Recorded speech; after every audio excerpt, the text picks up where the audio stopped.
What is up guys, Jarv here, back today jumping into Destiny 2. Now in our video today, we're revisiting the original Lighthouse. This is over in the Caloris Spires back on Mercury. So if you never visited the Lighthouse back in D1, or you don't know what the fuss is about, then this is the video for you. Now if you enjoyed the video, be sure to leave a rating down below. That super helps me out here on the channel.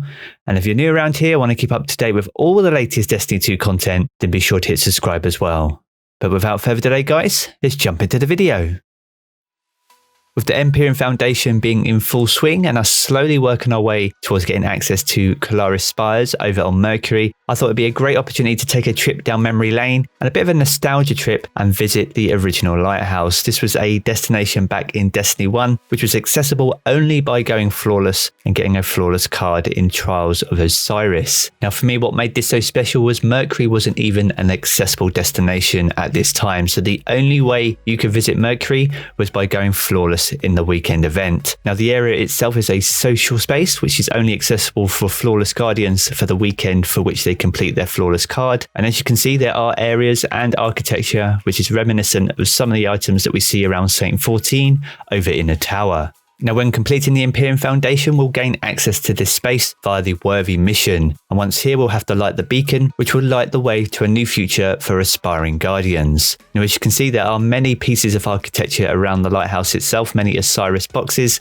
research books, scented candles and this sun beacon which is likely a reference to the Sunbreakers who are also based on Mercury. Now the social space itself was relatively small, but there are hidden areas as well and a few areas that are blocked out as you can see. Now if you come down these stairs, there is what appears to be a glimmer farm, but knowing what we know now, this is probably a polarized Fractaline farm, so all things are starting to click into place. Now the main reason for accessing this area was primarily to collect your rewards for the event itself. Now as you can see, this is very reminiscent of the Lighthouse that is currently on the Mercury in Destiny 2 right now, but much like the Pyramidion not being the only Pyramidion, this Spire isn't the only Lighthouse as well. So as you can see, the architecture and design around this space is very familiar, and that will be why. So we've nearly made our way all the way through the Lighthouse social space now, and the chest is at the end where we now see Brother Vance over in D2, and this will be where we have to open it and collect all the loot. And once you've collected all your loot, which has already been collected in the footage here, you can take a bath in the chest if you want to, which is probably well worth it after all the sweat and tears during your run. Now, it wouldn't be a social space without a secret area, so back over in the original loading space, if you head on over to the left-hand side and drop down, there's a secret little hidden cave that has a space underneath. So if you work your way down, you'll come across this Vex portal, which isn't in use, but there is other architecture and items down here, such as dead Vex, books, a bed, little tents and things like that. So there's a great sense of detail that used to add to the sense of mystery at the time.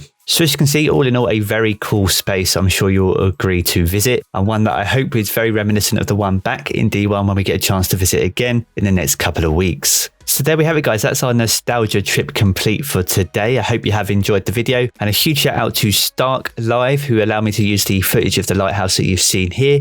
I'll be sure to link his Twitter and Twitch in the video description below, so be sure to stop by and check him out. With that all being said, I hope you're as excited as I am when we get the chance to visit the Lighthouse again later this season. If you have enjoyed the video, then be sure to leave a rating down below. That super helps me out here on the channel. And if you're new around here, want to keep up to date with all the latest Destiny 2 content, then be sure to hit subscribe as well. I'm going to jump back into the game as always, guys, but I will catch you all again very soon.